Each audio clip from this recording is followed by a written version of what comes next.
Hi, I'm Mark Bryant, and I'm a naturalist here at Heller Nature Center. I'm here to share my knowledge and passion with you about the natural world around us. From the tallest tree to the tiniest critter, no question is too big or too small. So let's go ahead and dig in.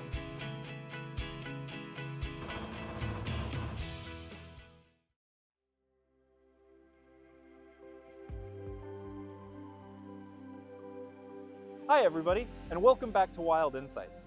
As things get colder here in Highland Park, you might be doing different things to stay warm, like wearing more winter layers or even heading inside where the heat's on. But animals that live outside have to form a different plan.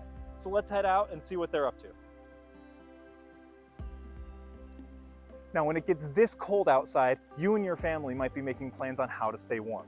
You might put on extra winter layers, or you might go inside where it's a bit warmer. But the animals that live out here have to make a different plan, especially animals like fish. Behind me is the pond, which is covered in a layer of ice and snow. Underneath that ice, the warmer water is going to sink to the bottom, and that's where the fish are going to stay through winter. They've been spending all fall building up fatty reserves from eating extra food, and they're going to enter a process called torpor. When they're in torpor, they'll live off of those fatty reserves and they'll reduce their metabolism a bit until the ice melts in the spring.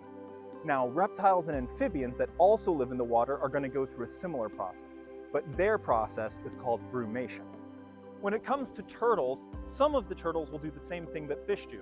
Your larger turtles, like snapping turtles, are going to go underneath that frozen layer of the ice and brumate down where the fish are.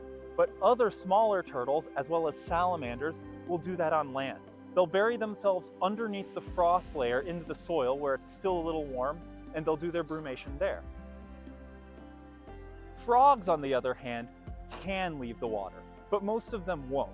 Bullfrogs and other larger frogs that we see swimming a lot are going to do a similar thing to fish. They'll find that warm water pocket below the ice and go through brumation just like the fish do. Some frogs, though, are more unique. Wood frogs will freeze completely over the winter and then thaw back out in the spring. Here at Heller, we have chorus frogs that do something similar.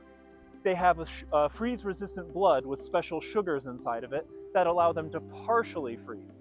They'll crawl under some leaves or a log and bury themselves slightly, partially freeze over the winter, and then we'll start hearing them sing when they thaw back out in the spring.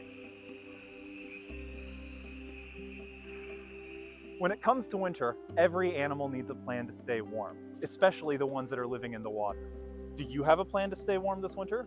What are you doing in your house to prepare for the cold weather?